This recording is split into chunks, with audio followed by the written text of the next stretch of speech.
Hello, welcome to the course Electronic System Design. Last lecture we were discussing about the inverter, and we saw that there is PMOS and NMOS device which we connect together in a particular fashion, and we make a inverter, which is nothing but a basic gate through which we implement the logic, the digital logic. So along with inverter there are so many types of gates available. We can increase the number of count of PMOS and NMOS, change the connections, and we can make multiple type of gates. These gates are useful for implementing any digital logic to in fact implement a complete electronic system. So we saw that inverter has certain characteristics, V out versus V in. When the input is low, the output is high, and when the input increases, the output slowly goes down from high to low, and there is a particular transition. We saw that voltage transfer characteristics, V out versus V in, and we see there is a slow transition, and we saw various regions of operation of PMOS and NMOS. So for example, PMOS is off, NMOS is in active region, in saturation region. So that information we saw, and then we saw that because these are physical devices, we apply a voltage and the current is generated by PMOS or either NMOS. So there is a particular delay associated with all the devices. When we apply a voltage, immediately the current does not come up. It takes time, maybe in few microseconds or so. The current takes certain amount of time in generating and charging up the capacitor, which is the load capacitor. So there is a associated delay with the transition of these gates. So we saw TPLH and TPHL, which is the rise and fall delay, and we saw TR and TF, which are the rise time and fall time. That definition is 10 to 90% of rising pulse, how much time it takes in going from 10 to 90%. So these are some very basic gate which is a inverter, and that is very much used in all the digital electronic design. Today we will start a little more complex gates which are combinational and sequential gates. So these are little bit complex gates which are needed to implement any digital electronics. So we will see that what are these two families of gates and how they are different. We will go little bit into detail of each of them, combinational and sequential gates.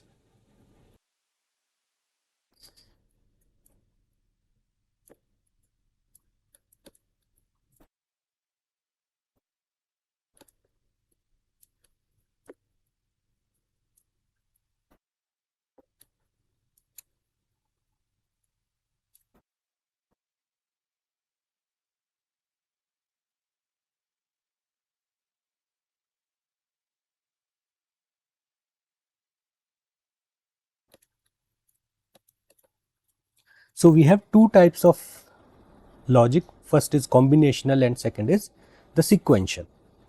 So what is combinational logic circuit? Let's say we have a block which is made up of combinational circuit.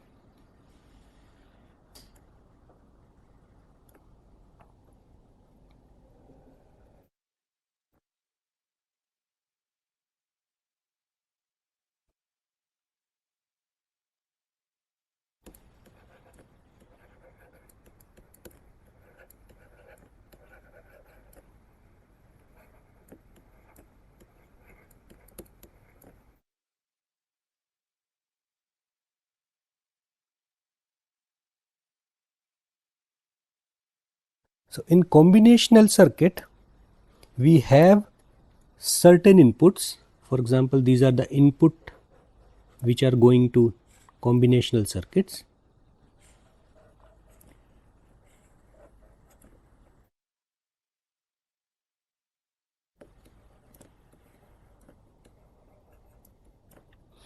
And the output of this combinational circuit is dependent on these inputs only.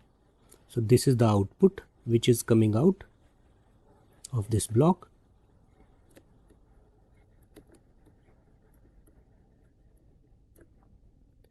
This is the combinational circuit.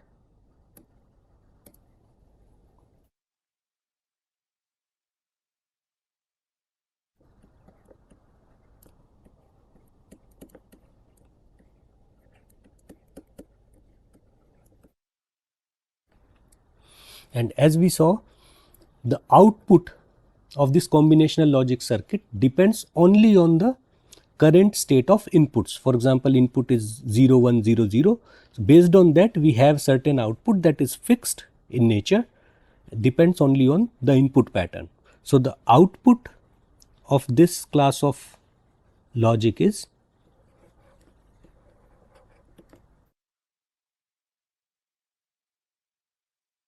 this is nothing but a function of input only.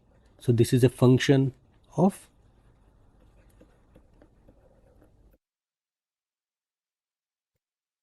input. Output depends only on the current state of inputs.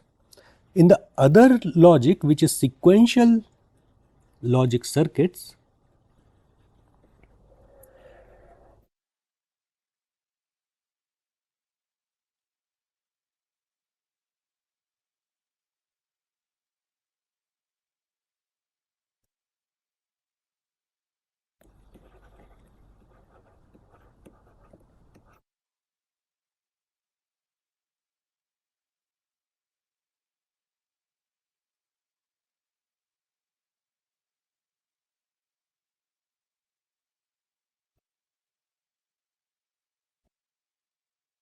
in this sequential logic circuits, we have certain inputs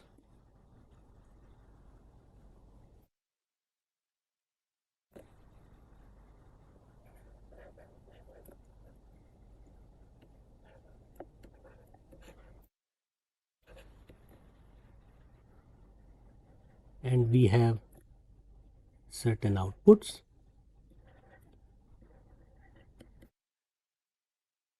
But here in sequential, we have certain outputs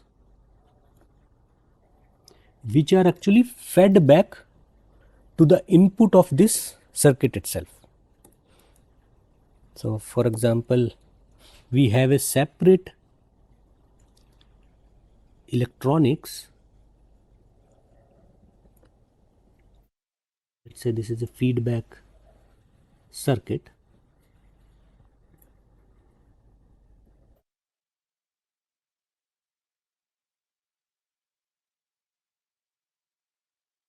In this, some output from the circuit itself goes back into this feedback loop and again goes back to the circuit itself.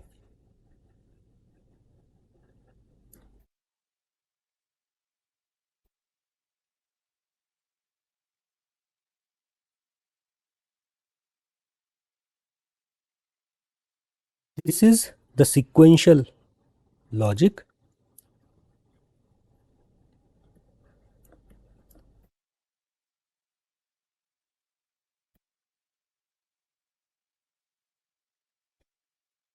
And the output here in sequential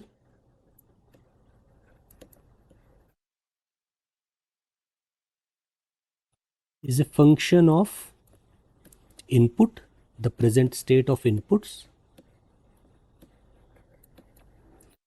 as well as the previous state.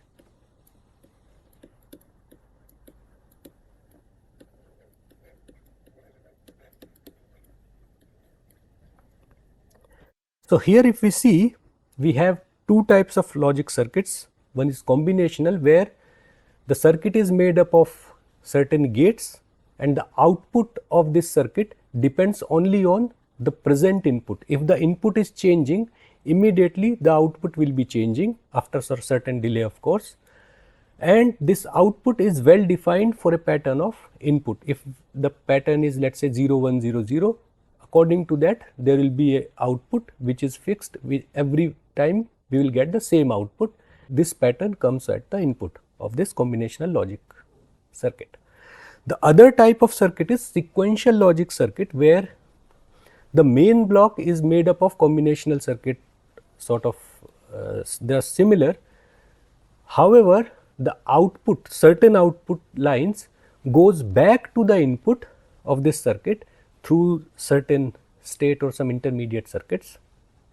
So, here now we have some output goes back to the input. So, the output, present output, not only depends on the input pattern, but it also depends on the previous state, what was there at the output in the previous cycle. So, for example, the pattern is still same 1011, but the output is different compared to the last stage. So, according to this 1011 pattern, the output, actual output will be different for all the time. It will depends on the previous state as well. So, the output is a function of input as well as the previous state, or in other words we can say this type of logic is able to remember its previous state, because the current state depends on the current input as well as previous input. It means the circuit can hold its previous state for the next state. It means it has certain memory element in it.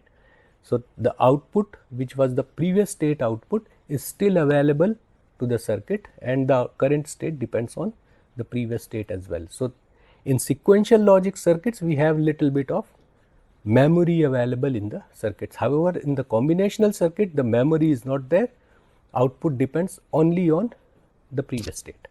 So, these are two types of combinational and sequential logic which we use basically for developing the functions in digital electronics. So, along with that, now we have in combinational circuit itself we have two types of gates. One is the static gate and the dynamic gate. So, there are two types of gate. In static gates we have the gates where every point in time, all the time, the output of the gate is connected to either VDD or VSS. The output is always having a low impedance part to the ground or supply line. So, this improves many things. For example, the noise margins of these gates are very good, because the output is always connected to the highest supply or the lowest supply. So, there is very less noise problem. So, noise margins are very high, and this is kind of a static gate where we need not to refresh the gate every time. However, in dynamic logic circuits we have certain capacitor which we have to charge up all the time to retain the state. However, in static gates the output is always stable and we need not to refresh every time to remember its state. In dynamic logic gates we have a certain capacitor which is connected at the output or in the pull up network. This capacitor, because it is going to leak the charge after certain points, every now and then we have to refresh this capacitor, so that this capacitor is holding that charge. This charge is our memory element. So, in static is not a problem. However, in dynamic gates we have to refresh it all the time. So, let us see what is static and dynamic logic gates.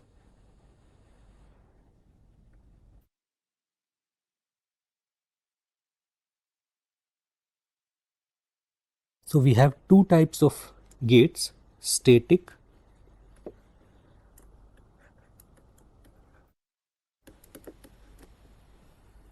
versus dynamic logic gates.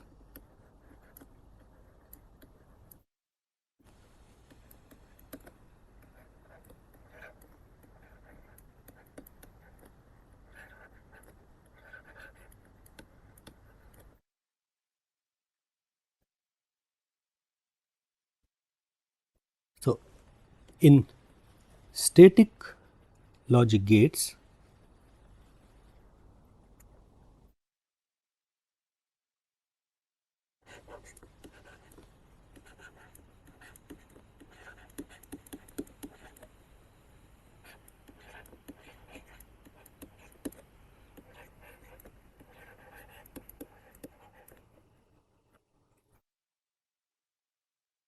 At every point in time,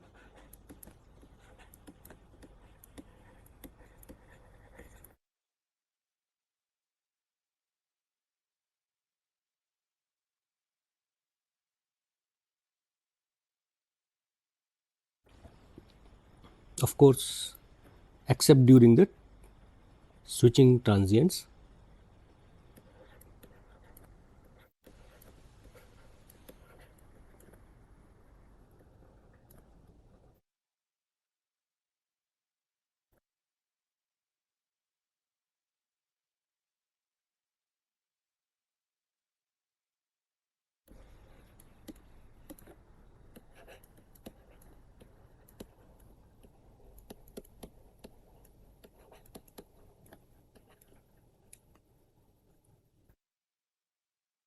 each gate output is connected to either VDD or VSS.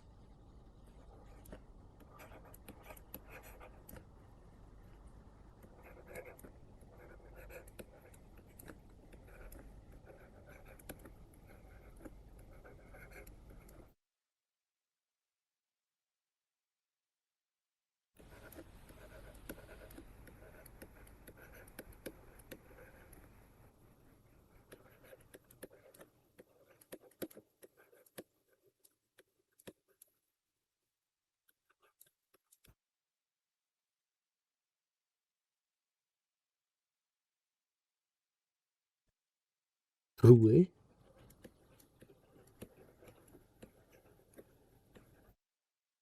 low impedance path.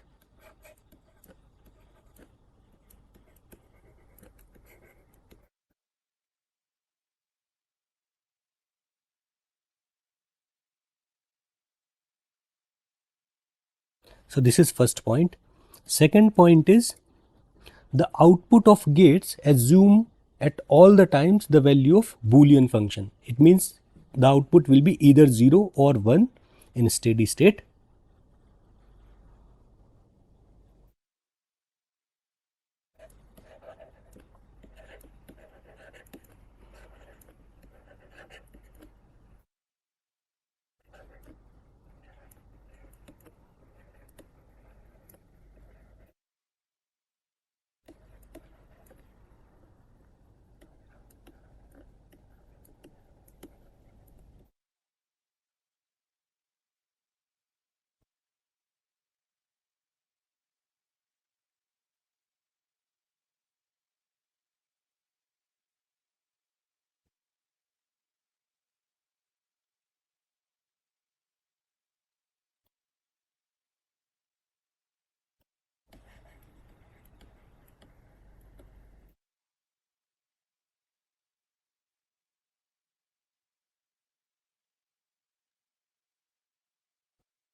So these are the points about static logic gates.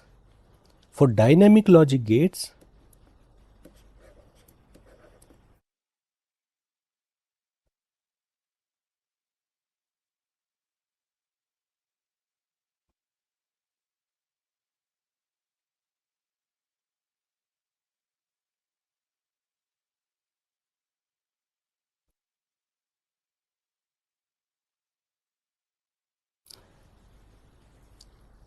this relies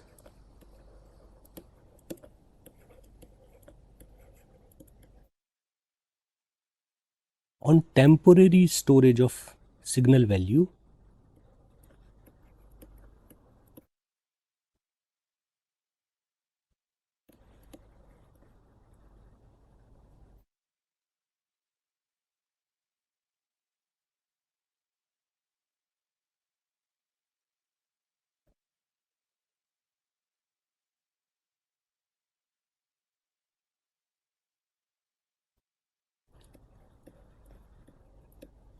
on the capacitance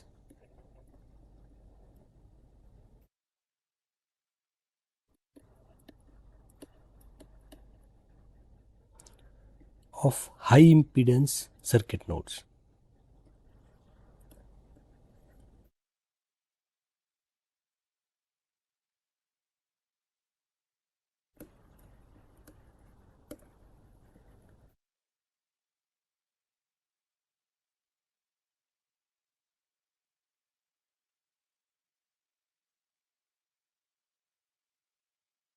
So here we have static and dynamic logic gates. In static logic gates, we say the output at all the time connected to either VDD or VSS through a low impedance path. Low impedance path is a path where the resistance is 0 or fairly low. So the output is always connected to VDD through a PMOS, and PMOS is on, so that the output VDD can come to the supply voltage VDD can come to the output and make it high. In case of low, the PMOS is off and the NMOS is on, so that this output node is discharged to ground completely through NMOS, which is a low impedance path. NMOS is on, so the resistance is 0 or very low, which is the on resistance of a MOSFET. So we say the output is either connected to 0 ground or connected to VDD all the time. So even if the noise comes in at the output, a little bit, few millivolts of noise comes in, immediately that output node will be pulled back to the VDD or VSS, because this is connected to those supplies using low impedance path. So there is a less problem of noise, and we have very good noise margins in this type of static gates. The other is the output of the gate assume all the times the value of Boolean function. So the output is either connected to VDD, which is a logic high, or connected to VSS, which is a ground plane and logic 0. So this is connected to Boolean logic levels 0 or 1, or low or high. So in static logic gates this happens, and we are not considering the transition time where the input and output are switching its state. So during that time we have certain high to low transition, so that will happen during transition. In steady state it is either 0 or high. In dynamic logic gates, however, this is very different than static logic gates. The output is stored on a high impedance node. This node is not connected to VDD or VSS through PMOS or NMOS, which are on. So we have certain node output where the charge has come on the output node, and now the PMOS is off and on NMOS is also off. So this node is not connected to any other supply voltage. So if the charge has come to this node output, the charge will stay there, because this output has certain capacitance as well. We purposely make it such a way that this has certain capacitance. So the charge will stored on this capacitor. If the charge is, let us say charge is there, then we assume it as a high voltage. If charge is not there, we assume it as a low, the capacitor is discharged. However, this capacitor at the output is not a perfect capacitor. This capacitor is going to leak this charge through various means. There are so many connections to this output node, for example, the next stage or the previous stage. So this capacitor is going to leak this charge through all these paths, and this time is not very high. It generally needs refreshing. Refreshing means this, you need to detect this charge. When the charge is going down, you have to again turn on certain PMOS to put the charge on the capacitor, so that this charge remains there till you use it for the next operation. So in dynamic logic circuits, you have to keep refreshing this voltage within a certain interval, which is, we can call it the recharge clock or recharge time. So we have to keep recharging this capacitor, so that this charge does not leak to other paths. So this is the dynamic logic gates. Now let us see the static logic gates in detail, and then we will consider the dynamic logic gate. Let us see the static logic gates.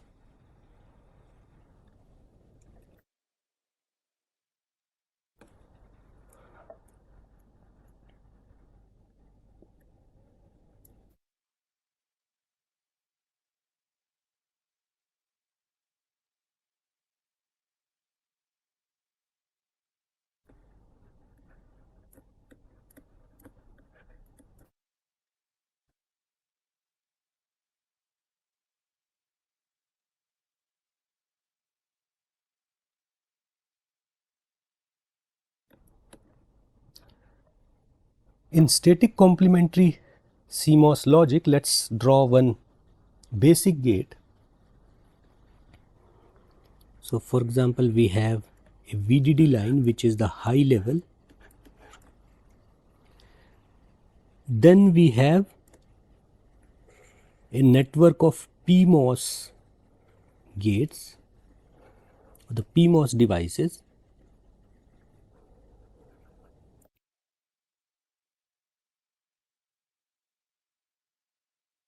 and below we have a network of NMOS devices. Below we have ground plane. So the upper block is called pull up block or pull up network, and the below block is called pull down network or PDN. So this is very similar to inverter, where we have, instead of this PUN we had a PMOS, and in the PDN, instead of PDN we had a NMOS. So here PMOS and NMOS, and these PUN and PDN, they have certain inputs.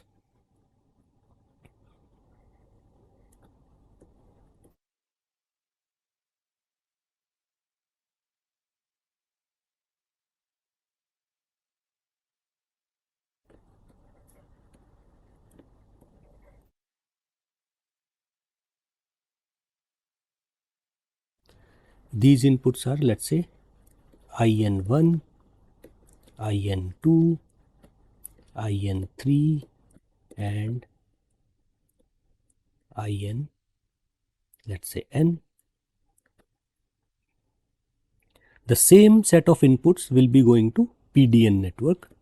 This is IN1, IN2, IN3 and IN, let's say, capital N.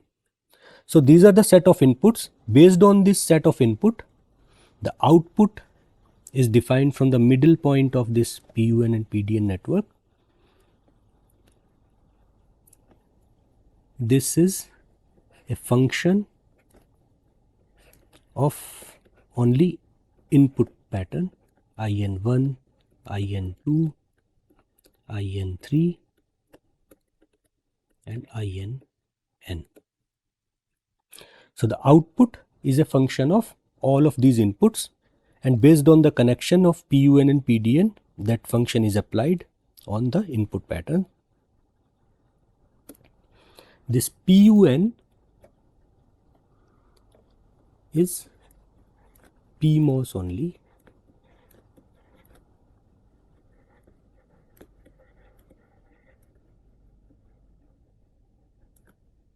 and this network PDN is made up of NMOS only.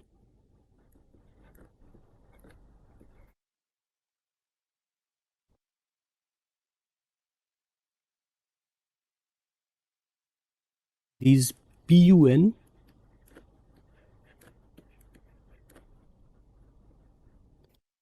and PDN are dual logic network.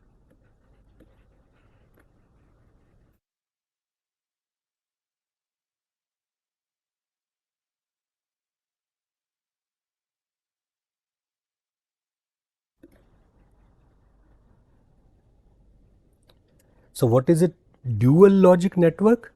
We have PUN and PDN. It means that the PUN will turn on, then for the same set of inputs, the PDN will turn off. So only one network will be on at a time. PUN is on, then PDN is off. If PUN is off, then PDN is on. So only one of the network is giving the output a low impedance path. So the output, which is a function of all these input variables, this output is either connected through PUN or it is connected through PDN, not with both of the network at the same time. So both of these network are not on at the same time, or they are not off also at the same time. So, only one is on, the other one is off, or the vice versa. They are not on at the same time. If they turn on at the same time, then we will have a short circuit current from VDD to VSS, which is highly undesirable because it will increase the power dissipation of the circuit. So, we design these networks such a way that they are dual of each other and they are not on all the time. However, they are not off also at the same time, because if both of the networks are off, PUN is off and PDN is also off, then the output node is not connected to supply or ground at any time. So, this output is now becoming a high impedance node where the charge can come, but it will not stay there. This will be leaking out through various paths. Some gate leakage current is there, drain leakage, there are so many leakage currents there. So, the output will not be stable over the time. It will charge to a high value, but immediately in certain microseconds this charge will go away. So, we will not be able to provide a stable output. So, the PUN and PDN, they are not simultaneously off also. So, that is called the dual logic network. One is on, the other one is off. We make these dual logic networks.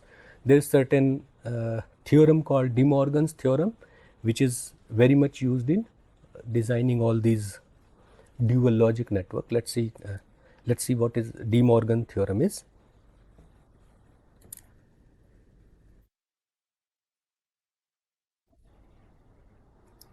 So, PUN is the dual of PDN, as we just saw.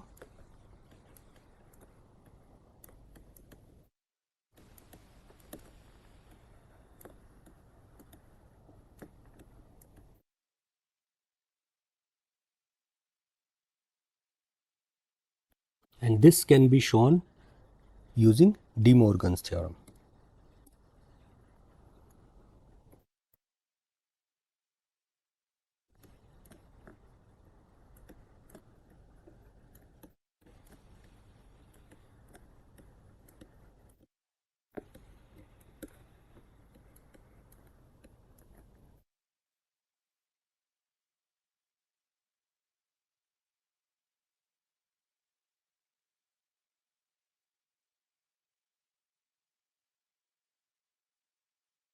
According to this theorem, if we have, let us say, two variables A and B, then the addition of this A and B and a bar, this is equivalent to A into B, and the bar comes on the individual variables.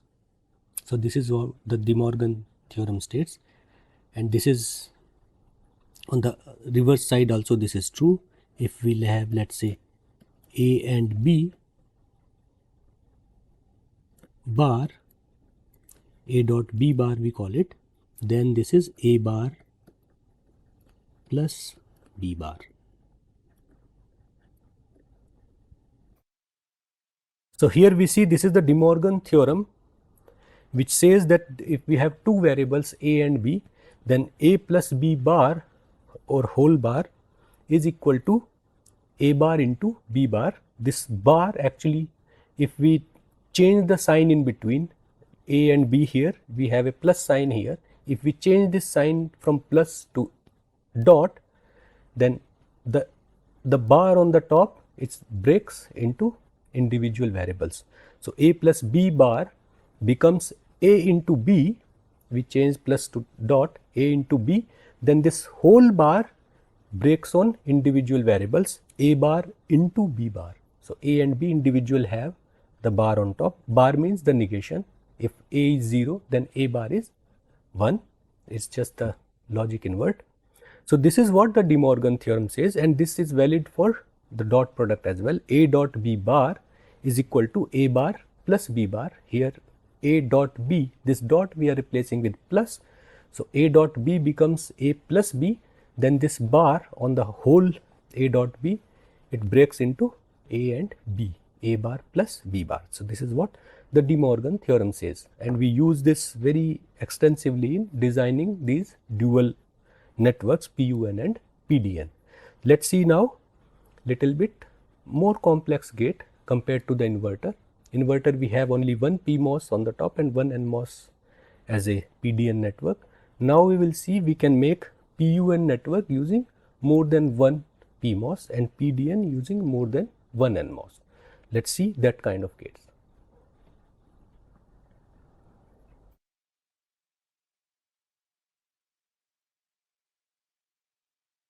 So let's take an example of a NAND gate, which is very important gate in digital logic design.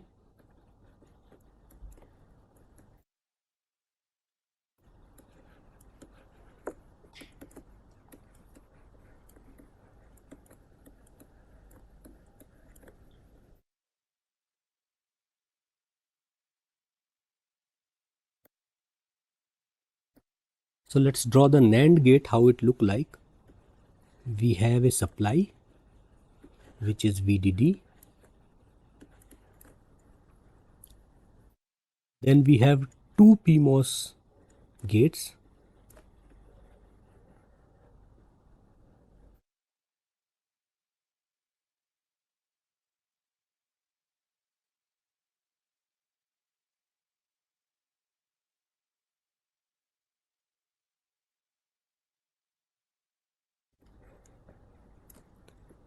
One PMOS is connected to variable A and other PMOS is connected to variable B.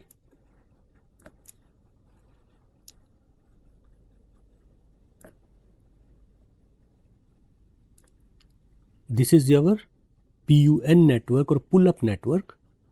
On the bottom we have two NMOS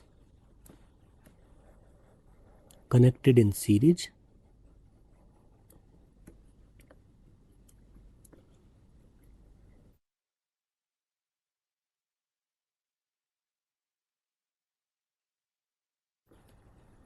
One of them is connected to A and the other one is connected to B. So this is a typical NAND gate, and the output of this gate is equal to A dot B bar. This is the output of this NAND gate. So the PDN network here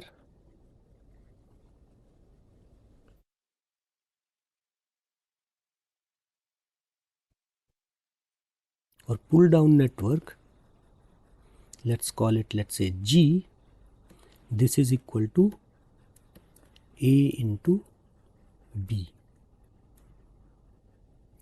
And the pull up network, which is, let's call it F, this is equal to A bar plus B bar, or we can call it A dot B bar. So this is the PDN network and this is PUN network, and we can see the function G, which is function of A and B, is equal to function F, which is a function of again A bar and B bar.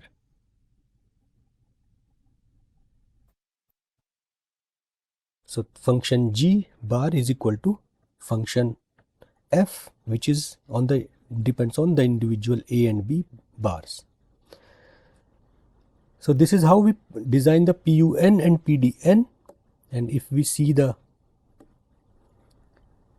truth table for this gate, we have two inputs A and B, and we have one output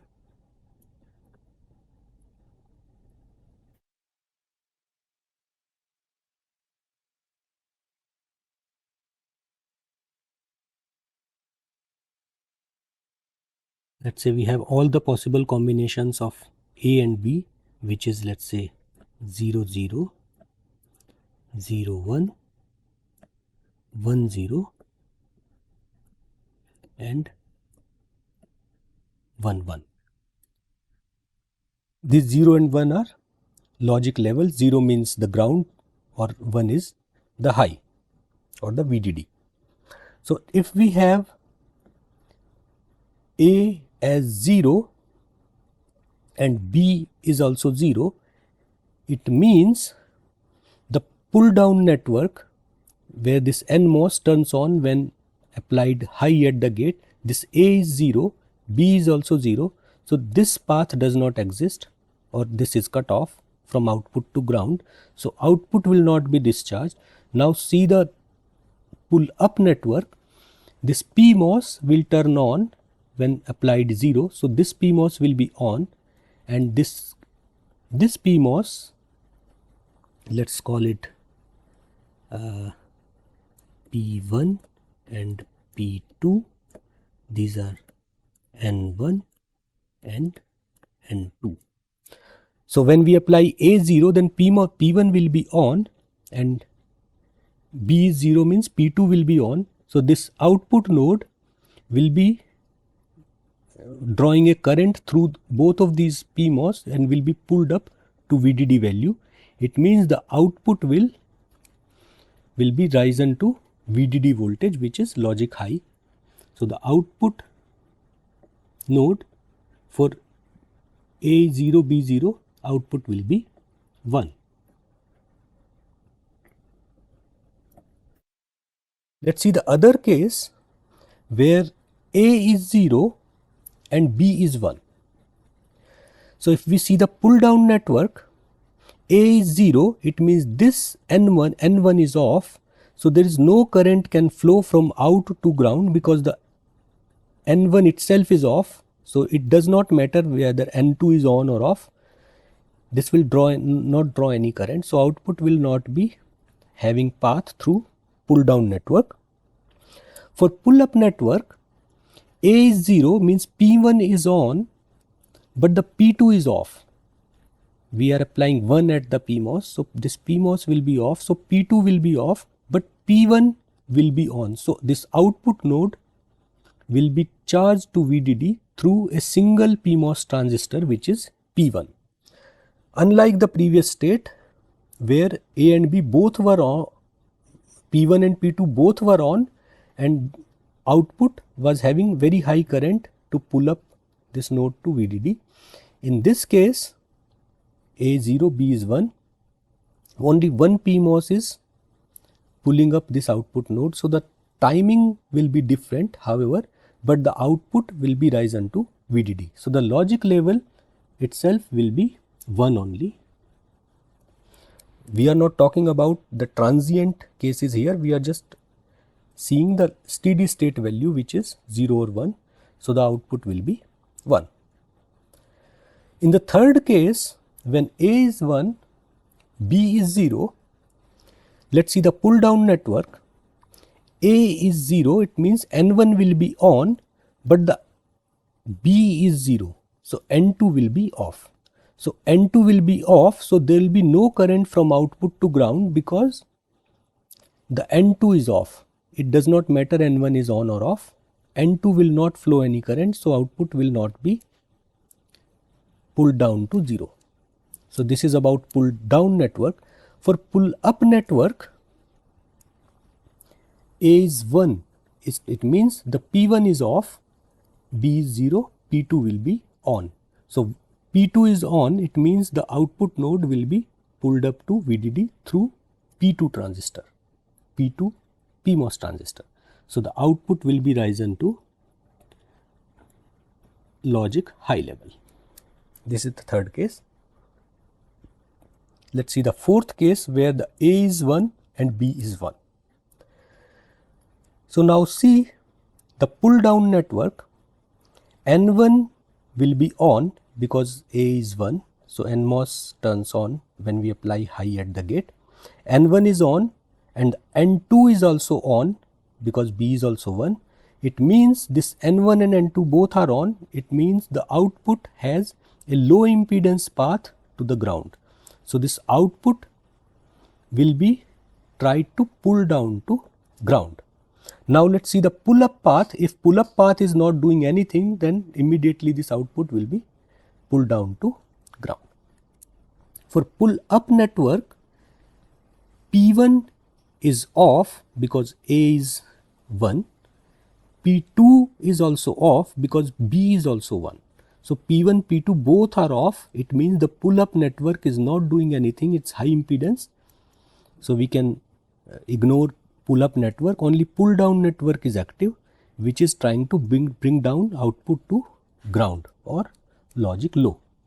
So, the output of this gate for A equal to 1 and B equal to 1 is logic 0. So, this is the truth table of 2 input NAND gate.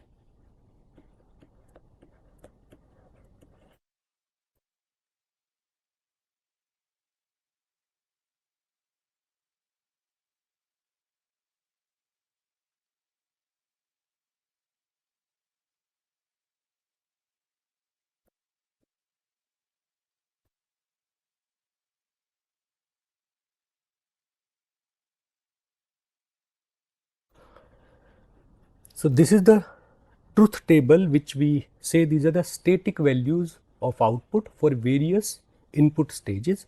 We have 2 input gates A and B, 2 inputs. So, there are all possible combinations are 4 combinations which we can know by the formula 2 to the power n. N is the number of inputs we have.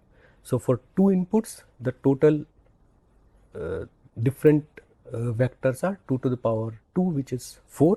If we have 3 input gate, then it means 2 to the power 3, it means we have 8 lines in the truth table and so on.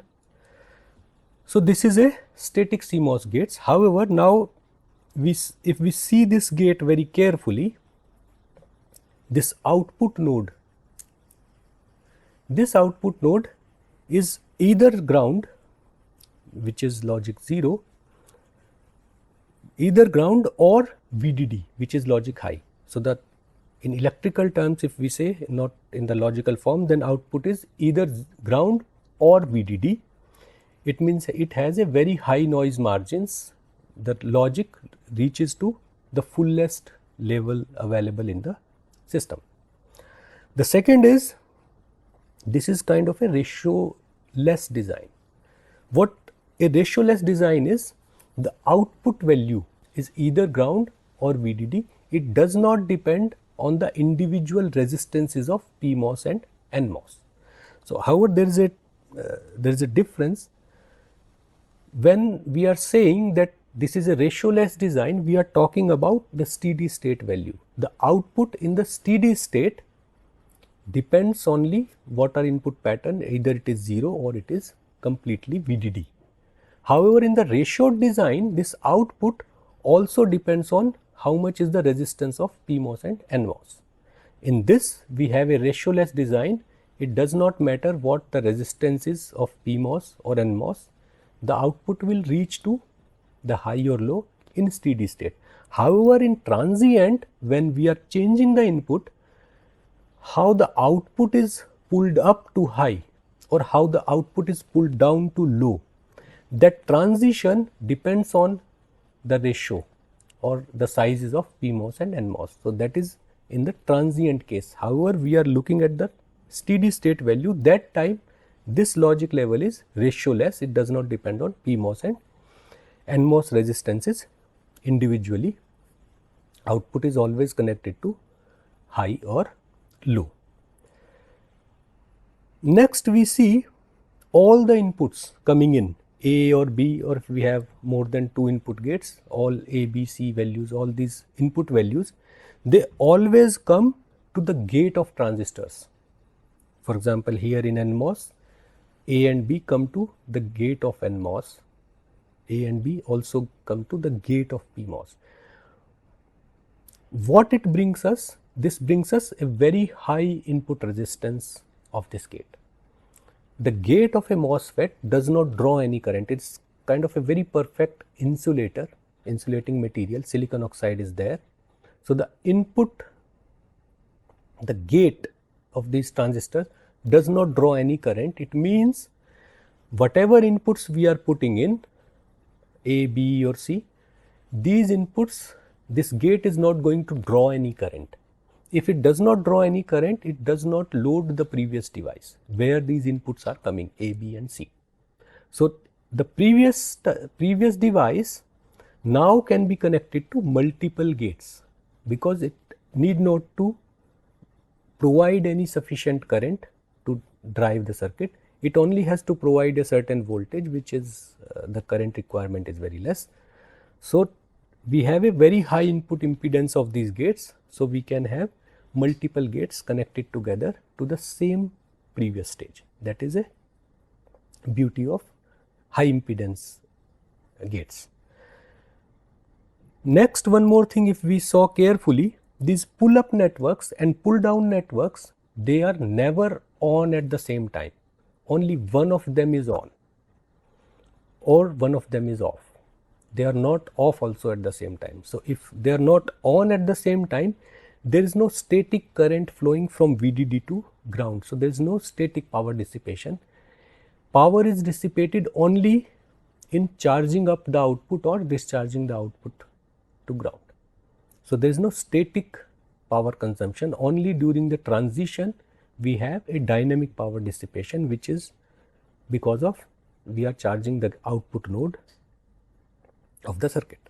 So, there is no static power dissipation, and the propagation delay functions of load, capacitance and resistance of transistors. The propagation delay of whole of this gate, this NAND gate, it depends on how much capacitance we have at the output and the resistance of this pull up network or pull down network. As we saw in one case, A0, B0, both of the PMOS were on. So, let us say the resistance of PMOS is Rp, then Rp in parallel with Rp, this becomes Rp by 2. So, the resistance is Rp by 2. However, in the second case where we have A equal to 0 and B equal to 1, one PMOS is off. In that case, the output node is pulled to high through Rp, not 2 Rps in parallel. So, the effective resistance is Rp only. However, in previous state, the effective resistance is Rp upon 2, which is half of the impedance. So, the delay of these logics or these circuits depends on two things: how much is the resistance which is of this pull up and pull down network, which is charging or discharging the output, and how much is the capacitance connected to the output node. So, we have certain capacitance also of this output node, because of course, these are some long tracks going from one node to another one. This track act as a capacitance, and the next state, next stage of circuit, that also act as a capacitance to this output node. So, the overall propagation delay depends on both of the things, resistance as well as the capacitance. So, let us write these points down.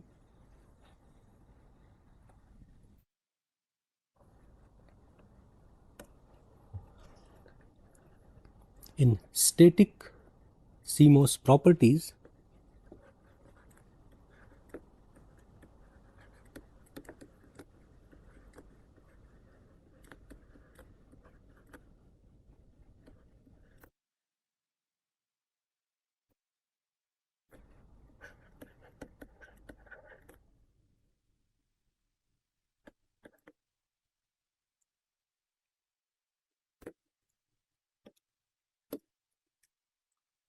full rail to rail swing is there. It means we have high noise margins.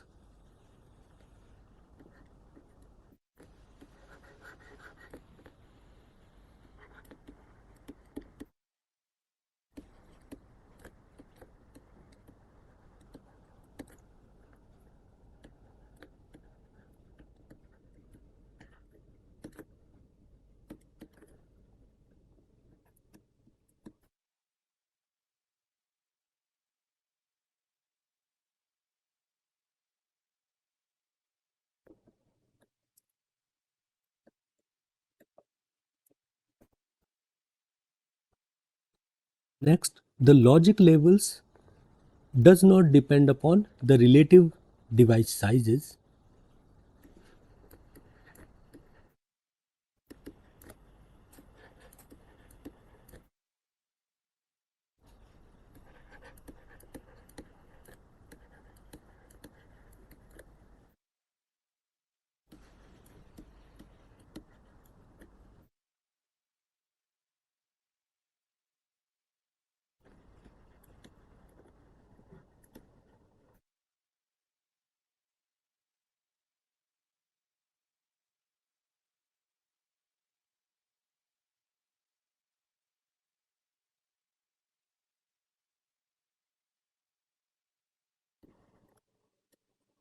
It means these are ratioless design.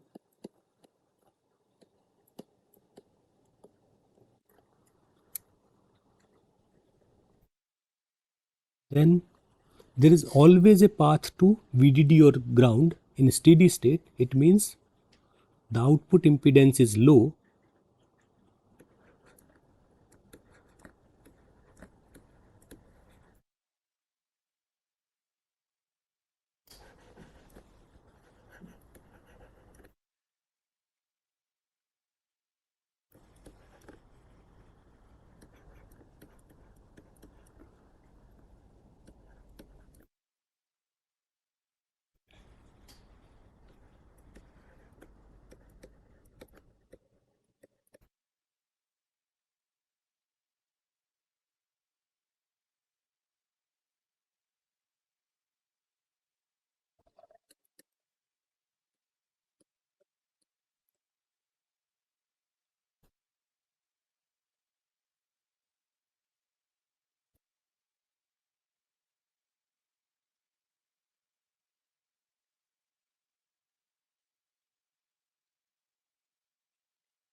Next, because the inputs always come to the gate of transistor and gate does not draw any current, it means we have a extremely high input resistance, nearly zero steady state input current we have.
Next, there is no direct path in the steady state between power and the ground, so there is no static power dissipation in these logic gates.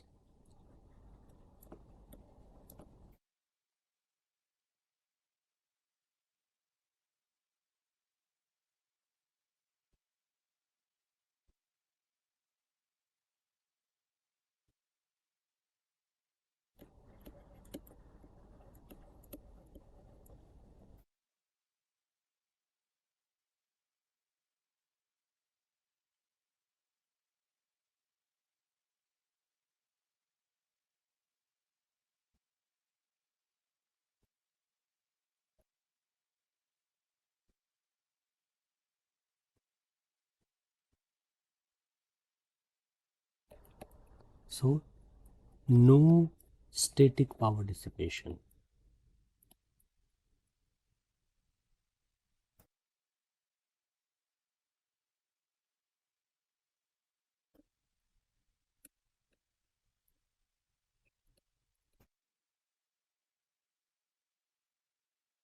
And the next, the propagation delay of these gates is a function of the load capacitance, how much is the capacitance connected at output, and the resistance of transistors.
So, these are some of the properties of static CMOS gates. We have full rail to rail swing. It means the noise margin is very good. We have very low output impedance and very high input impedance. So, these gates can be connected in large numbers to the same input, which is providing these input values A and B because of this high input impedance. No static power dissipation because pull up network and pull down networks are dual of each other. They are never on at the same time except switching. And in switching there is certain short circuit current between the output between VDD and ground, but that is comes in dynamic power dissipation. So, there is no static power dissipation in these gates, and the propagation delay of this logic gate is a function of how much capacitance we have connected at the output and the pull up or pull down network resistance, whichever is turn on for that transition. So, these are some of the properties we saw for static CMOS gates. So, that is all for today. Thank you.